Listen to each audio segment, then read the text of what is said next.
Join me on this tour of England.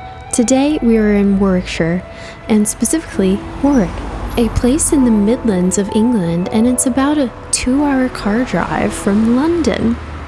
A beautiful place with medieval castles, jousting tournaments, and ghosts.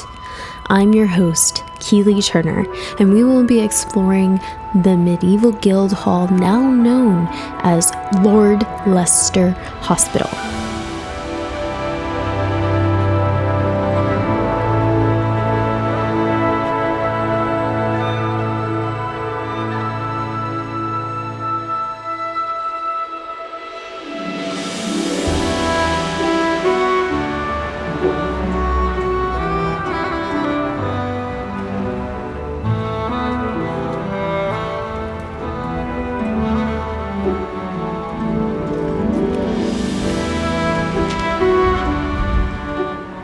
Welcome to Lord Leycester in Warwick. I am here on this beautiful day at the end of August. This is the most busiest street in Warwick. So let's go take a look inside in this medieval place, this guildhall that once was a guildhall, now is Lord Leycester, a place where veterans to this day can go and live free of charge. It's a really cool building, and I'm so excited to walk through this building with Rufus, who actually lives on site as well as the marketing guy. So let's go take a look.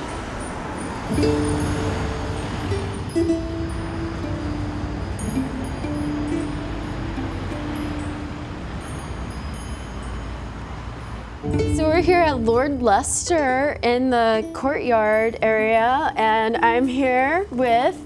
Hi, I'm Rufus. Yeah, Rufus is the marketing guy here at Lord Leycester, and he's going to tell us some interesting facts on this historic building. Take me way back to when this was like first built. So the oldest part of the site is actually the Chapel of St James, which has been here since 1123. So it's not in its current form. It's been sort of developed over time and had later additions, but there has been a chapel on this site on top of the west gate since 1123. And then the rest of the buildings that we see here, they were built in the 1300s. So currently we're standing in the medieval courtyard, which is actually one of the best preserved examples of medieval courtyard architecture anywhere in Europe. And that was sort of according to our architects who obviously with our recent restoration project, that's what they sort of said when they made their assessment of the building. So it is a fantastic space, and the buildings are amazing. Yeah, I mean the architecture is so beautiful and inspiring, and you can see how the wood over time has warped a little bit, but the structure is still solid, still standing over these many centuries. But now, today, it's known as Lord Leycester. Tell me about what is Lord Leycester?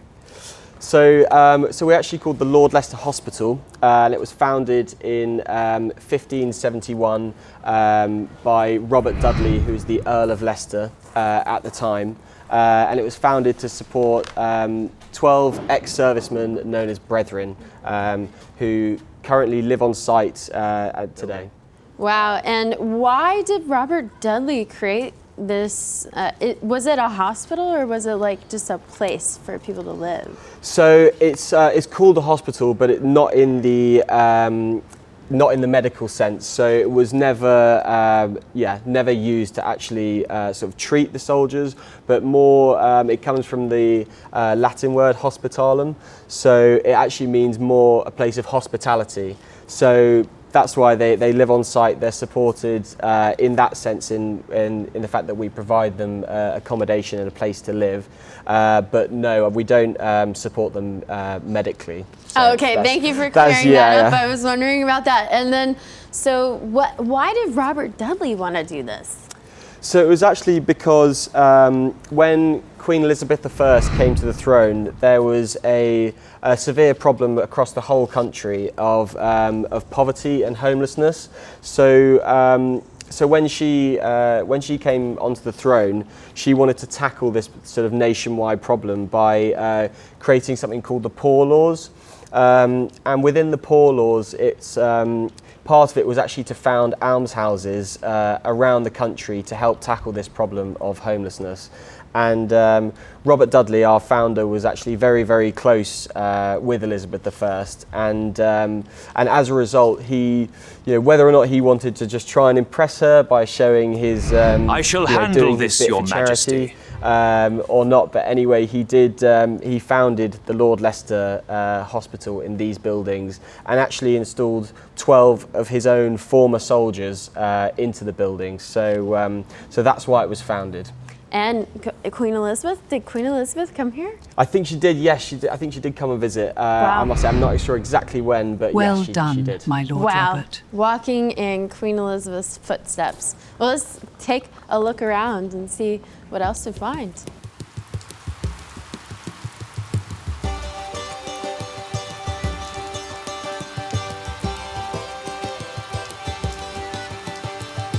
We are in the Great Hall at the Lord Leicester, and I'm so excited to learn about that banquet that James I indulged on when he came to visit. to the banquet, So good in lord! 1617, the Lord Leicester actually welcomed King James I for a royal banquet, which lasted for 3 days. So usually you'd expect sort of when a king comes to a town, he'd go to the castle, which in our case is Warwick Castle. But at the time, the castle had actually fallen into a state of disrepair, so it wasn't fit at the time to entertain a king. So he actually had to come here instead. And yeah, as I said, it was a 3-day banquet, and it actually left the town of Warwick in debt for 10 years. So it was certainly a very extravagant banquet. What? I can't imagine what they were doing for those 3 days that costed the town 10 years of debt. You know what I mean? Like, Yeah. what were they doing in this hall? I think just lots and lots of drinking and eating. A lot of food. Yeah, and a lot of food as well, which your everyday person wouldn't have been able to sort of ever afford. So yeah, lots of extravagant meats and I think exotic fruits as well, things like that no one else would really have access to apart from the king. Oh wow, yeah, and we take that for granted nowadays. All the fruits and meats that we get access to, but now. Yeah, it's so rare, but this building is medieval, from the medieval ages. That is so cool to know. Wow, this is what a great hall looked like. Absolutely. Wow.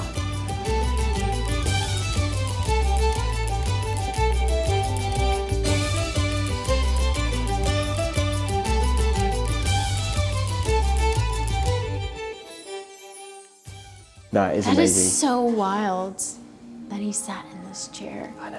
And they Like made this it. chair? They made it sort of specially wide for him as well, because after the gunpowder plot, The powder is set beneath Parliament. he was so nervous about being blown up that he used to wear loads of padding underneath his clothes.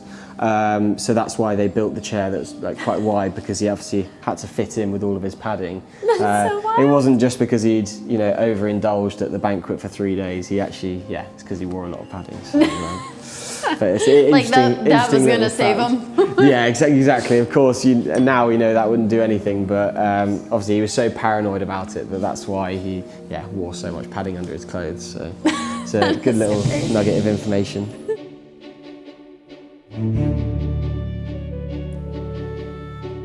What room is this? So this is the Brethren's kitchen, and the Brethren's kitchen was very much like a common room for the Brethren. So in the medieval times, this would have very much been the warmest place in the site, with the big stove here. So this used to be a guild hall? Yes, the entire sort of complex we've got here was built by the United Guilds of Warwick. in the 1300s, and they were very much sort of like the town council. So they'd be up there discussing important matters of trade and also the sort of politics in the town as well. Yeah, and this room is pretty cool. I mean, the kitchen is kind of the heart of building, and I can only imagine how many meals have been cooked here over the centuries for the veterans. Yeah, absolutely. I think they, as I said, it was one of the warmest places on the site, so they'd always be in here during the day, eating all of their meals, smoking their pipes, drinking ale as well. Of course, now, they live in their own apartments, but actually once a month they still do come down and sit around this very table, and they still have a communal meal together to sort of keep that tradition alive. So it's it's nice that they're sort of keeping that going. Yeah, it seems like this tradition's been going a long time. How many years have the veterans been here? So we were founded in 1571, so it's over 450 years that we've had military veterans living on site. And not much has changed really. They very much still wear the same Tudor robes or Elizabethan robes, which you can actually see over here. We have an example, a replica of one of the robes. And they very much still wear that. They have to sort of do their duties as well, so they do guided tours of the buildings, welcome visitors in as well. So not much has changed really, apart from everything's been a bit modernised. So I forgot to ask about the emblems. Tell me, what's going on with these funny looking emblems like the porcupine? So the blue porcupine is actually the family symbol of the Sidney family, who are our patrons today, and they have been since it was handed over to them by Robert Dudley. So they're actually direct descendants of our founder, Robert Dudley, which is very cool. That is so cool. And as we know from history, Robert Dudley did not have an heir to his legacy, fortune and everything, and wealth, and so he passed it to the Sidney family. Yes, and behind me on the right here we've got the bear and ragged staff, which is the symbol for Warwickshire, and also the emblem adopted by Robert Dudley as well. So you'll probably see that sort of plastered around multiple places around the site as well. Yeah, and Robert Dudley was given the title Earl of Leicester, right, by Elizabeth. Yes. He was her favorite, as they said. Yeah, I think he was given quite a lot. He was obviously given the title of Earl, but he was also given Kenilworth Castle, which is one of the most grand castles in England. Now, unfortunately, it has fallen into ruin. Right. It is still amazing when you go there, but yeah, he was given lots of land, obviously Kenilworth Castle, and the title itself. And the title held a lot of importance in the English court as well. So and especially in this whole area, it seems like. Yes. Yeah.